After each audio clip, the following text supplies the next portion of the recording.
ቆዩ በባህር ዳር ከተማ እየተከናወኑ የሚገኙ የልማት ስራዎች ልምድ የሚወሰድባቸው በመሆኑ ወደ ከተማቸው ወስደው ተግባራዊ እንደሚያደርጉት ከአፋር ክልል የመጡ የስራ ኃላፊዎች ገለጹ።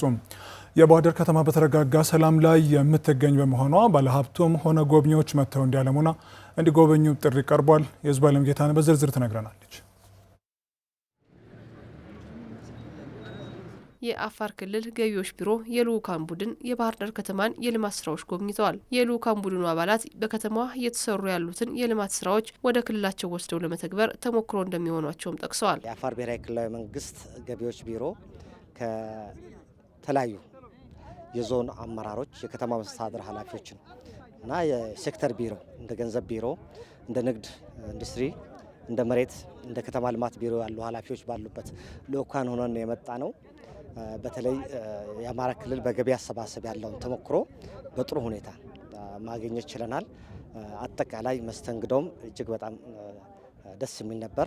ከተማይቷ ላይ ኮሪደር ልማት እያየን ያለ ነውና ያው ባህር ዳር በፊትም በዲዛይን በፕላን የተሰራች ከተማ በመሆኑ ያው በፊትም አትራክት ታደርጋለች። አሁን ደግሞ ኮሪደር ልማቱ ሲጨመርበት ደግሞ የበለጠ ለከተማው ማህበረሰብ እንደገና ለቱሪስትም ሳቢና ማራኪ ከተማ እየተፈጠረ መሆኑን ማየት የቻልንበት ነው። እኛም ደግሞ ይህንንም ወደ ክልላችንም ደግሞ ወስድንም እያሰፈን ያው ኢትዮጵያ ከተሞች እርስ በራሳቸው የሚፎካከሩበትና እርስ በራሳቸው ደግሞ ልምድ የሚቀሰሙበት ከተሞች ይሆናሉ የሚል እምነት ነው ያለን። የባህር ዳር ከተማ ተቀዳሚ ምክትል ከንቲባ አቶ ጎሹ እንዳለማው ከተማዋ አሁን ላይ የተረጋጋችና ሰላማዊ መሆኗን ጠቅሰው ባህር ዳርን ዓለም አቀፍ የንግድና የቱሪዝም መዳረሻ የማድረግ ስራ እየተሰራ መሆኑን ገልጸዋል። ባህር ዳር ከተማ የወደፊት የሀገሪቱ የዓለም የአፍሪካ የኢኮኖሚና የቱሪዝም መዳረሻ አድርጎ መስራት ነው። ራዕያችን ይሄ ነው። ሰላማችን ከማስጠበቅ ጎን ለጎን የባህር ዳር ከተማ አስተዳደር እንደ ሌሎች የሀገራችን ከተሞች ሁሉ ዘመኑን የሚመጥኑ ኢኒሼቲቮችን ተግባራዊ እያደረግን ነው የምንገኘው።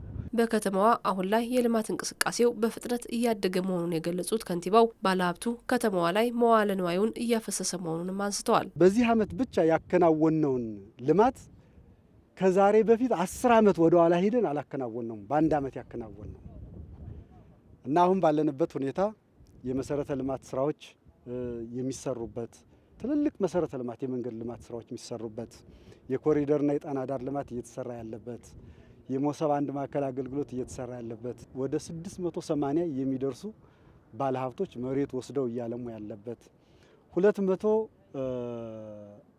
የሚደርሱ ኢንዱስትሪዎች አሁን ራይት ነው በማምረት ላይ ያሉበት በጣም ትልልቅ ኢንዱስትሪዎች በከተማችን ያሉበት በአጠቃላይ ወስደን ስናይ ከፍተኛ የኢኮኖሚ መነቃቃት እየታየ ያለበት ሁኔታ ነው ያለ። በከተማው ያለው ምቹ የልማትና የቱሪዝም ሁኔታ አበረታች መሆኑን የጠቀሱት ተቀዳሚ ምክትል ከንቲባው ጎብኚዎችም ሆነ ባለሀብቱ ወደ ከተማዋ መጥተው እንዲጎበኙና እንዲያለሙም ጥሪ አቅርበዋል። ኢትዮጵያ ቢዝነስ ዘገባ ስፖንሰራችን